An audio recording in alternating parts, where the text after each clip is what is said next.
I'm Matthew Grebeta reporting for Dirty South TV Sports News. We're here live in Marietta, Georgia at the 120 Tavern with Micro Championships Wrestling Tour.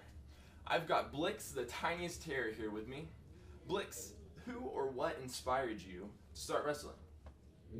There was multiple people that inspired me. You know, you have the Hulk Hogan's, Macho Man Randy Savage, but really the whole character development come from guys like Sting and Raven, the Darkness.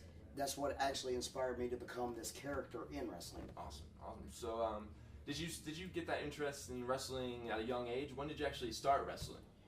I actually started wrestling when I was 15. I got in through the back door writing wrestling scripts, and then became a manager, and then turned into a professional wrestler. Awesome. That's awesome, man. And so, did you, through that, be able to like make some connections to actually become a part of this? It's a weird situation.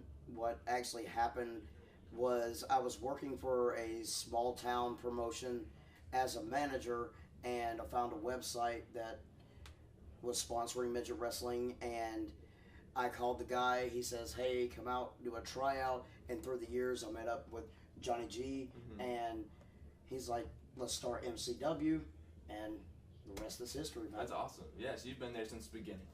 That's really cool. Yeah, I've been with this company since day one. So I'd imagine these guys are just like a second family to you. So how's life on the road with them? Oh, man. You know, brothers always poke fun. Oh, yeah. These guys are my second family. I'm on the road with these guys 200 to 300 days a year. So, of course, they have to be like family for us to put these shows on each and every night and bring the A game that these people are expecting. I love each and every one of these guys. I cannot replace them. They will be brothers for life no matter what. Great. So I'd imagine after all these years, have you been able to meet the goals that you've set for yourself in this career? Honestly, I've surpassed the goals that I set for myself. It was one day, grow up, be a champion. In whatever company I was in, be a champion. That happened many years ago. And then when we did the reality show, Hulk Hogan's Micro Championship Wrestling, having Hogan hand me the title as the first ever MCW champion, I'll never top it. That's awesome. That's good to hear, man. Absolutely.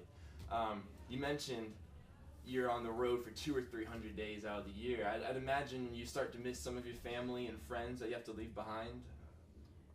Always. I mean, especially when you've got a kid at home. I've got a 10-year-old daughter, and she understands. She's like, Daddy, just go. I know what you're doing. You're providing for me. Just go, but I miss you so much. And that's awesome. It's hard to deal with, but at the same time, I'm providing for her. So it's one of those, the tears turn into joy, and then you're just kind of right back in that same neutral state. Yeah. At least it gives you a little motivation to get out there and wrestle in it, you know? Exactly. If it wasn't for her, I wouldn't be doing this anymore. That's really honestly. Cool. Yeah, I'd imagine.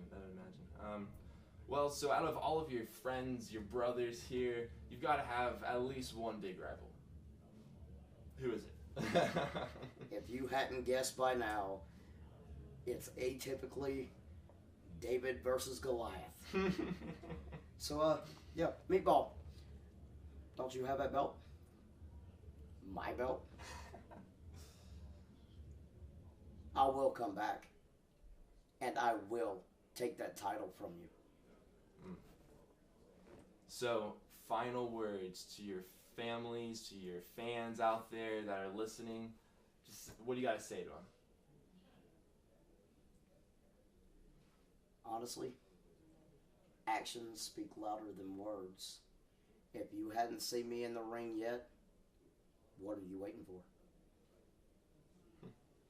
Well, this is Matt Grebeta reporting here live at the 120 Tavern with Dirty South TV.